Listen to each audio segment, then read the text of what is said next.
Hello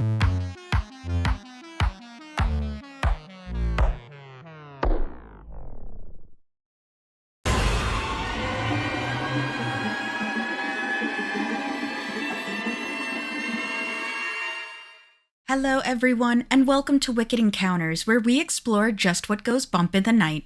I'm your host Allie, and it's every horror fan's favorite time of year, October. In celebration of the spookiest month, I've compiled a list of movies that I think are worth sharing with you guys.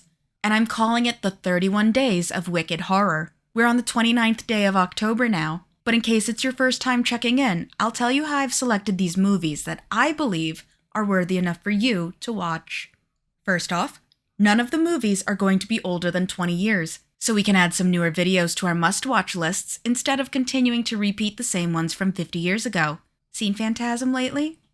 Secondly, I'll be providing the synopsis and plot of the movies for those who may not like surprises or just want to listen to know what the movies are about. There will be a slide letting you know when we're coming up on it, and I'll let you know where it's safe to click on to avoid spoilers. Also, while many of the movies are streamable, I'm not going to really tell you where you can watch them, because it varies based on where you live, and streaming services love removing movies like there's no tomorrow. Why don't they ever keep the good ones? Finally, I'm going to give you some reasons as to why the movie stands out, and why I think you'll like it. So, 29th on our list is Smile. Smile is a 2022 psychological horror film written and directed by Parker Finn in his feature directorial debut, and produced by Paramount Players and Temple Hill Entertainment. The story follows Dr. Rose Cotter, a psychiatrist working at a mental health hospital. Rose is dedicated to her job, but her work life is demanding, and she struggles with her own past trauma, including the unresolved death of her mother. One day, she witnesses a horrific scene at work that sends her spiraling into a terrifying ordeal that she may not survive. I'm going to go more in depth and go over the plot of the movie now. So if you'd like to skip, you'll know where to skip to in 3, 2, 1.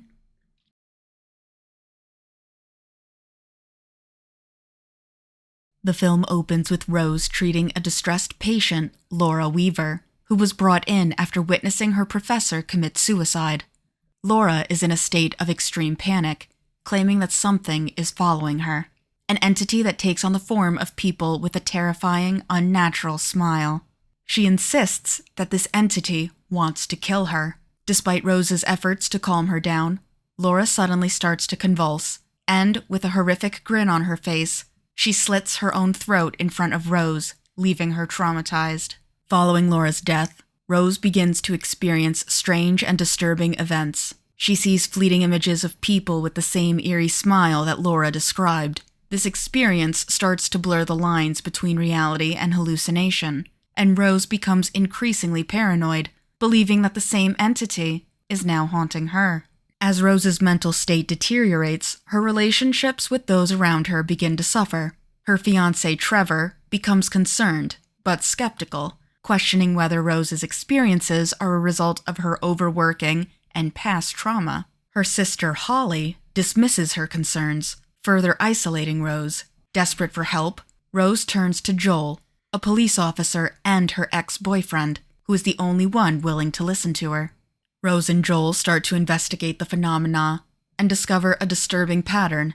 They learn that Laura's professor, the man she witnessed commit suicide, had also experienced similar visions and behaviors before his death. They uncover a chain of suicides, each linked by a witness who subsequently takes their own life, all while wearing the same grotesque smile.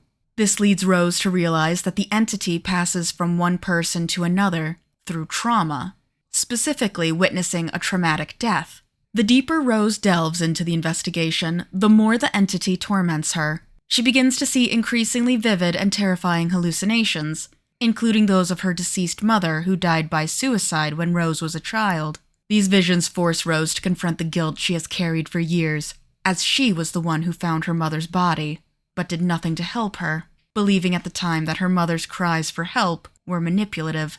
As the entity's influence grows stronger, Rose becomes convinced that her only way out is to isolate herself to prevent anyone else from witnessing her death and continuing the curse.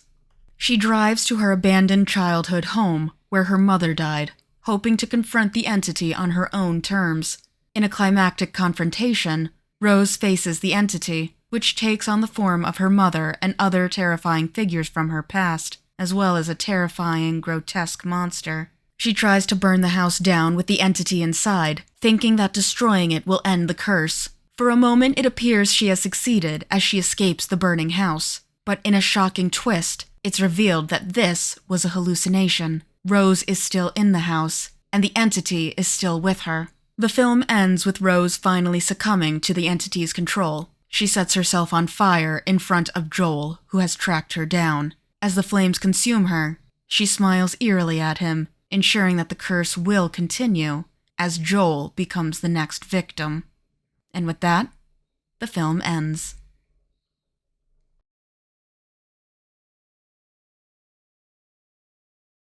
Hey guys! Oh boy, this brings a whole new meaning to whenever a guy tells you to smile. Ew. To those who stayed, I hope you enjoyed what you heard enough to give it a watch. And for those who skipped, hey, it's a nice little fun curse movie. Give it a try. But if you need more convincing, I'm more than happy to oblige. Maybe you're wondering why it made it onto the list.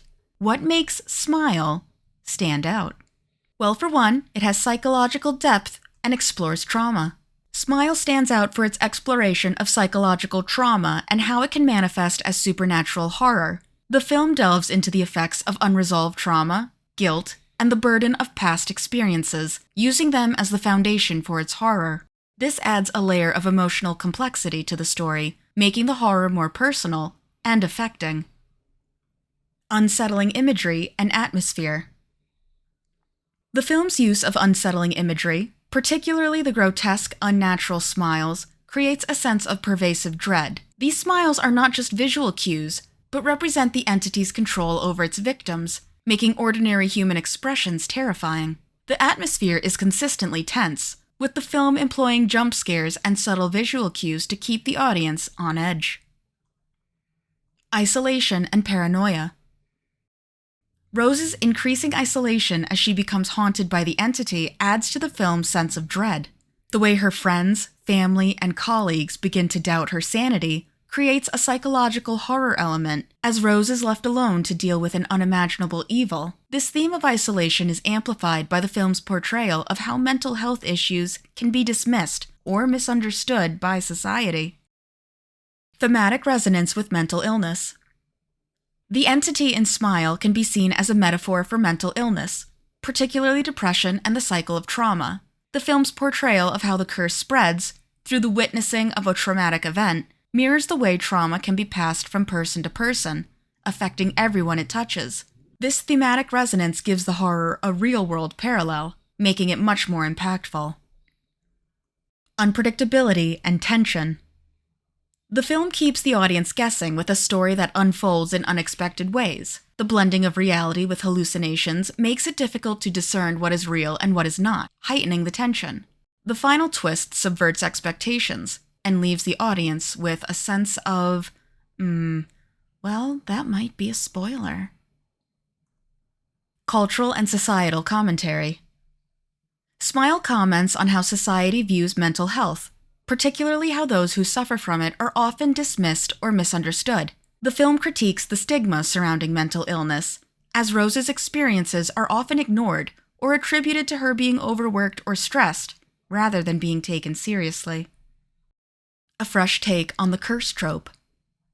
While the concept of a supernatural curse is not new in horror, Smile revitalizes the trope by linking it to a psychological trauma and using it to explore deeper themes. The idea that the curse spreads through trauma and the inevitability of its continuation makes the horror feel both timeless and relevant. Smile stands out in the horror genre for its combination of psychological depth, unsettling imagery, and a fresh take on classic horror tropes. Its exploration of trauma, mental illness, and societal indifference to those issues adds layers of meaning to the horror, making it a film that resonates both emotionally and thematically. And that's all that I have on Smile. I only have 2 more movies that I'll be sharing with you. What do you think they could be? How do you feel about Smile being on the list? Would it make it onto yours? What do you think of the whole method for how the curse is transferred? Make sense or nah? Let me know in the comments. I'd love to discuss horror more in depth with you all, so feel free to join the Wicked Encounters Discord group. If you like what I do and want to support me, maybe consider liking the video, subscribing to the channel, and clicking the little bell icon so you know when I post. If you want to support me in other ways, why not check out my Patreon? Speaking of, I'd like to give a great big thank you to my patrons, Nakala and Beefalump. You guys are making this the best October ever. Thank you. Well, that's all I've got time for today. So remember, I'm Allie, this is Wicked Encounters, and I'll see you next time. Bye!